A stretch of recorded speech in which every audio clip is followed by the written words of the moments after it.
तुम्हारे लिए फायदा है, ये याद कर लो। ठीक है, तो अम्ल किसे कहते हैं?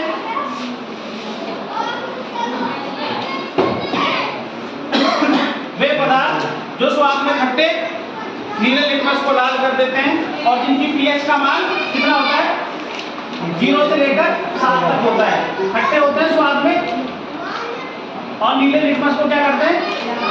लाल करते हैं।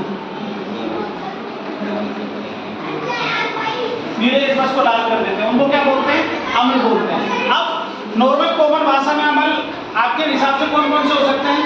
स्वाद में खट्टा है तो क्या होगा? नींबू, आंवला, संतरा, दूध, छाछ, लस्सी, नहीं, ये सब क्या है?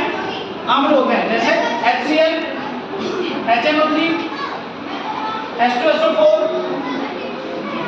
CH3, COOH, ये सब क्या है? ये अम्ल है, राइट? तो जो स्वाद में खट्टे हैं, नीले लिटमस को लाल कर देते हैं और जिनकी पीएच का मान 0 से लेकर 7 तक होता है, उन सबको क्या कहते हैं? अम्ल कहते हैं। अब इसके बाद हम लोग बात करें क्षार की। इनको चखा जा सकता है, अम्ल को चखा जा सकता है। क्षार क्या होते हैं? जो स्वाद में कड़वे होते हैं। तो क्या इनको चख सकते हैं? क्या चख सकते हैं? क्षार को नहीं चख सकते ना, क्योंकि कड़वे हैं। और इनकी पीएच का मान क्या होता है? 7 से 14 तक होता है। और अगला इंपॉर्टेंट ये लाल लिटमस को क्या करते हैं? नीला। लाल लिटमस को नीला करते हैं। ये 3 बेसिक चीजें हैं अम्ल और क्षार के अंदर। अब इसके उदाहरण क्या हो सकते हैं? जैसे आपने देखा साबुन, हमारे घर के अंदर जितने भी साबुन होते हैं, साबुन है और डिटर्जेंट, अपमार्जक या सर्फ जिनको अपन बोलते हैं, और इसके अलावा NaOH, sodium hydroxide, NaHCO, MgOH का मोल 2, ये सब क्या है? KOH, ये सब क्या है? ये क्षार है। तो अम्ल और क्षार बेसिक अंतर समझ में आया कि खट्टे हैं तो स्वाद में कड़वे हैं, इनकी पीएच का मान 0 से 7 है, उनकी पीएच का मान 7 से 14 है। और इनके एग्जाम्पल नींबू, आंवला, संतरा, HCl, HNO3 जो खट्टे पदार्थ हैं, और ये सब ये वाले। अब जो अम्ल के अंदर अम्ल और क्षार को हम लोग कैसे पहचान सकते हैं? उस चीज के लिए भी कुछ होना चाहिए ना, कि कैसे पता चलेगा कि कोई पदार्थ अम्ल है या क्षार है? तो उसके लिए हम लोग क्या करते हैं? रंजक।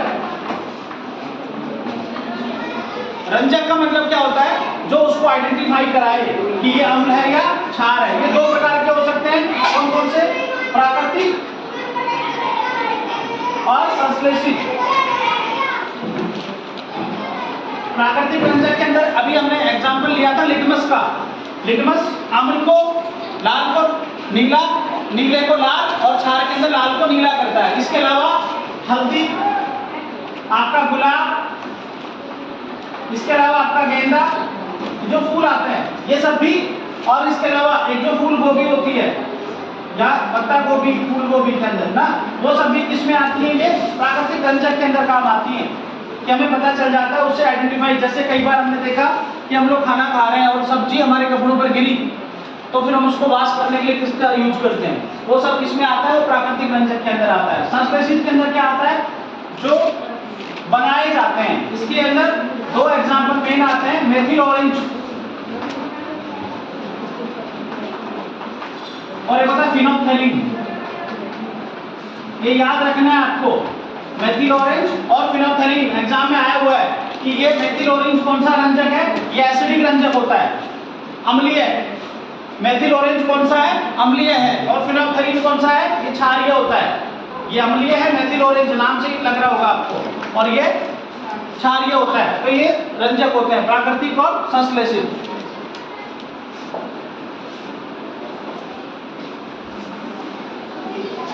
अब इसके बाद में अम्ल इसके अंदर कौन कौन सा पाया जाता है? कई बार एग्जाम में आ जाता है। जैसे हम लोग बात करें सिट्रिक अम्ल, सिट्रिक अम्ल ये किसमें मिलता है? नींबू और संतरा में। ऑक्जेलिक अम्ल,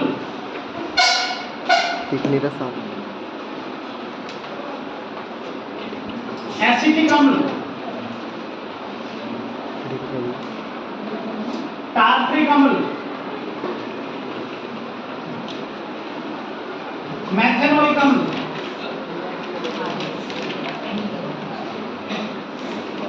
ये सब चीजें कहां पर मिलती हैं? ऑक्जेलिक अम्ल किसमें मिलता है? ये टमाटर में।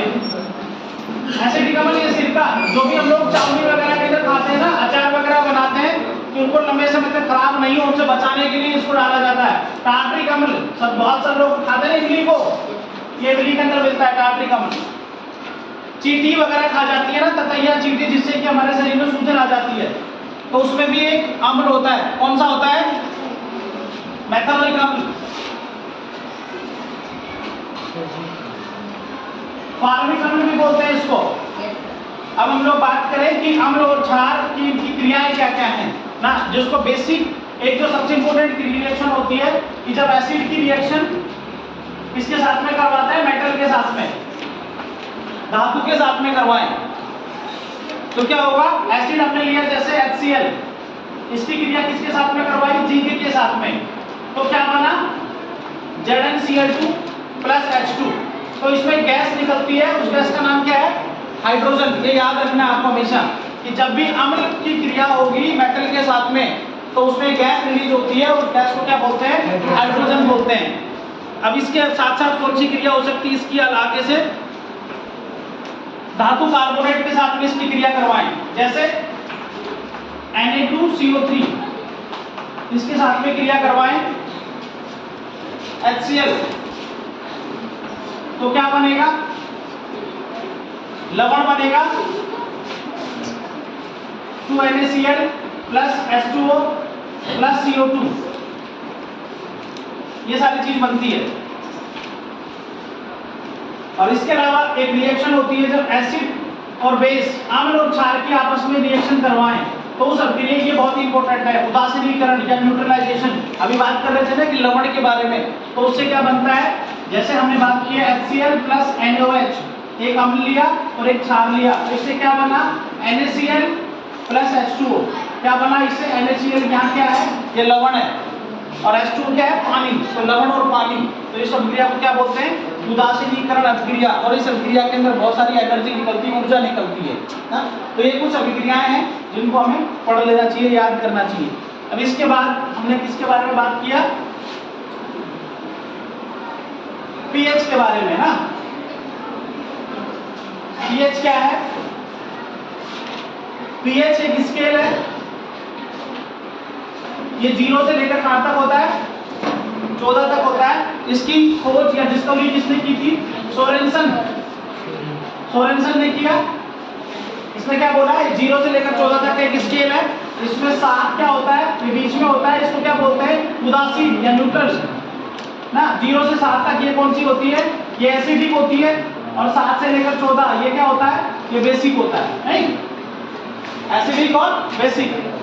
7 के पास जो होगा वो दुर्बल अम्लीय है, और 7 के इधर होगा वो दुर्बल क्षारीय है, और 7 हमेशा क्या होता है? उदासीन होता है, नहीं? तो किसी भी पदार्थ को पीएच जाननी हो, उसे हमें पता लगाना हो कि वो अम्ल है या क्षार है, तो उसकी पीएच ज्ञात करके भी हम लोग पता कर सकते हैं कि वो एसिडिक है या बेसिक है। अब इसके अंदर स्ट्रॉन्ग और बेस, उसका यहाँ पर जो होगा वो क्या होगा? वो वीक एसिड होगा, दुर्बल अम्लीय होगा, और यहाँ जो 7 के पास होगा वो भी क्या होगा? वीक बेस होगा, ठीक? क्योंकि 14 के पास जैसे जैसे चलेंगे वहां से क्या होता जाएगा? स्ट्रॉन्ग बेस होता चला जाएगा।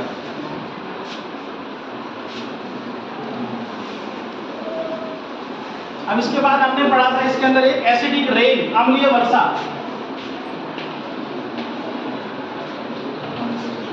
अम्लीय वर्षा क्या होती है? आप सभी को पता है कि हम सब लोग इस भीड़ भरी जिंदगी में रहते हैं, तो यहाँ पर बहुत सारे गैसें रिलीज होती रहती है ना, कल कारखानों से भी, जितने भी हमारा ट्रांसपोर्ट चलता है परिवहन के साधनों से भी, तो वो 2 प्रकार की गैसें निकलती हैं, एक होती है SO2 और एक होती है NO2, सल्फर डाइऑक्साइड और नाइट्रोजन डाइऑक्साइड।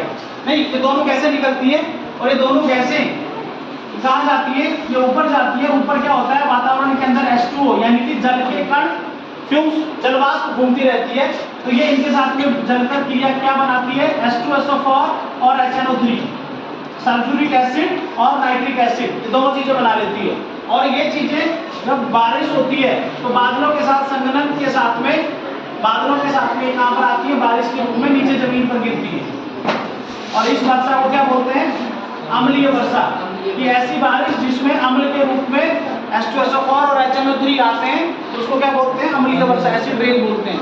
तो ये क्या है, ये फायदेमंद है या नुकसान है, नुकसानदायक है ना, क्योंकि जो नॉर्मल बारिश है वो तो फायदा करती है, लेकिन जिसमें तेजाब, आप सोचिएगा कि आप टॉयलेट क्लीनर, तेजाब होता है ना, टॉयलेट उसी से साफ करते हैं, तो उसमें वो पूरी फर्श साफ कर देता है। तो जब, और ये पूरा प्योर होगा, उसमें तो वो डाइल्यूशन होता है, बहुत कम होता है उसके अंदर, तो ये जब जमीन पर गिरेगा तो वो क्या करेगा, नुकसान करेगा। क्या क्या नुकसान कर सकता है, जो हमारी जो फसलें हैं उनको खराब कर सकता है, किसी की स्किन पर गिरे तो स्किन के ऊपर चकत्ते हो सकते हैं, जल सकता है। जो भी बड़ी बड़ी इमारतें हैं जैसे ताजमहल वगैरह, तो उनका क्षरण हो सकता है, क्योंकि मार्बल से बनी है, तो उसके ऊपर ऐसे भी गिरेगा तो कटेगा ना, फर्श भी गिरता है तो फर्श नहीं कट जाती है, तो वो कटेगा। इस तरीके से ये क्या है, ये नुकसानदायक है, तो इसका होना हमारे लिए फायदेमंद नहीं है। अब इसके बाद में हमारे पास आते हैं सोल्ट, लवण।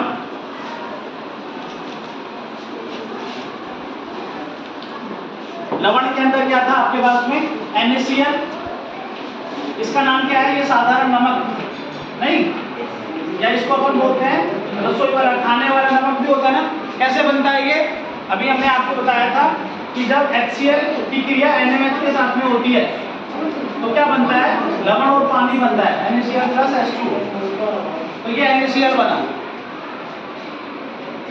इसके अलावा एक होता है खाने का सोडा,